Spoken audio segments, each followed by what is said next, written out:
Food.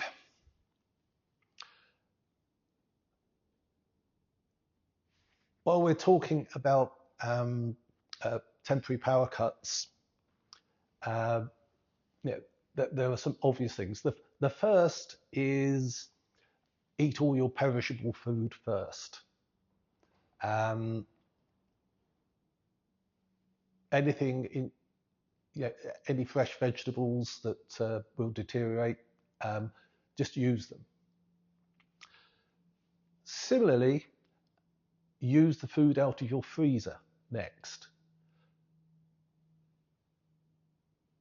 If the power goes off too long, the food in your freezer will get wrecked and dangerous to eat. So you might as well eat it sooner rather than later.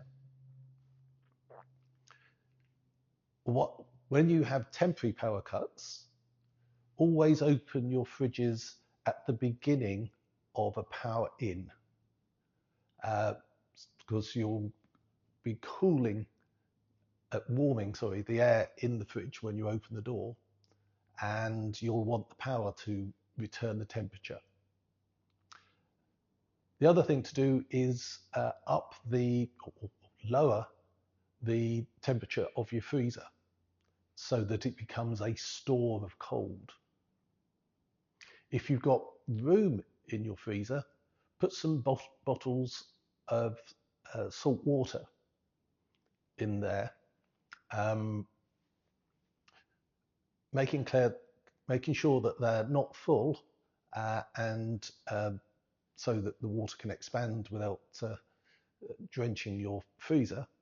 But that will store cold to keep the fridge colder for longer in the power cuts. Everyone should have a stock of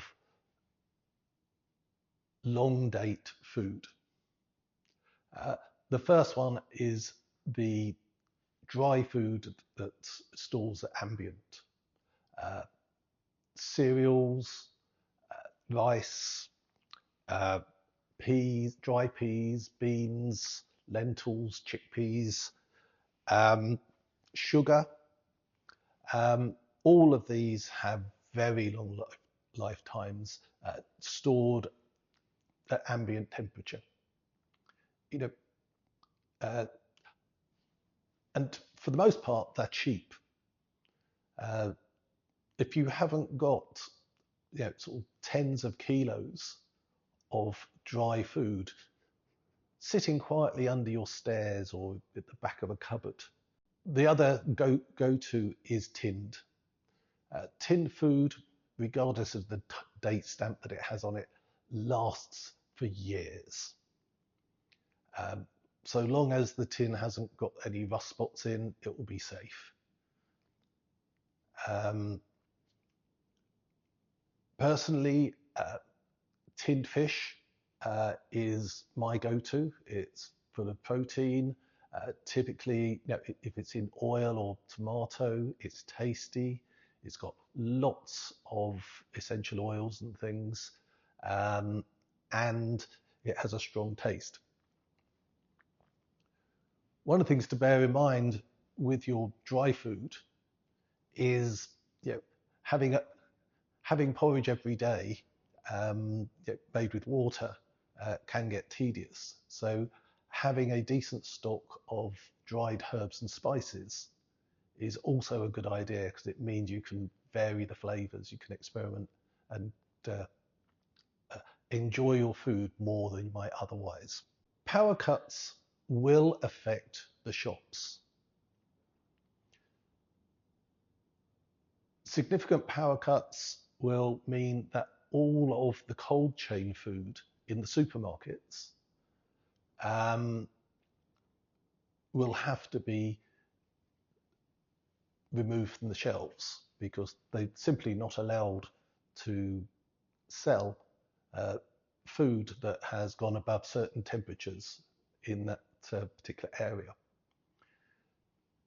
If you've got any sense, you get down to those supermarkets on the first power cut and fill your boots with everything that they're throwing out. And I do hope at some point I will get to talk to the supermarket bosses to make sure that if they are throwing all of this perfectly good food out because of sell-by, that they actually, first of all, put it into the car park for people to help themselves, rather than putting it into the dumpster at the back. When there are power cuts, most shops can't open. Their tills are reliant on it. Their tills, indeed, are connected to central servers that keep record of stock sales and everything else.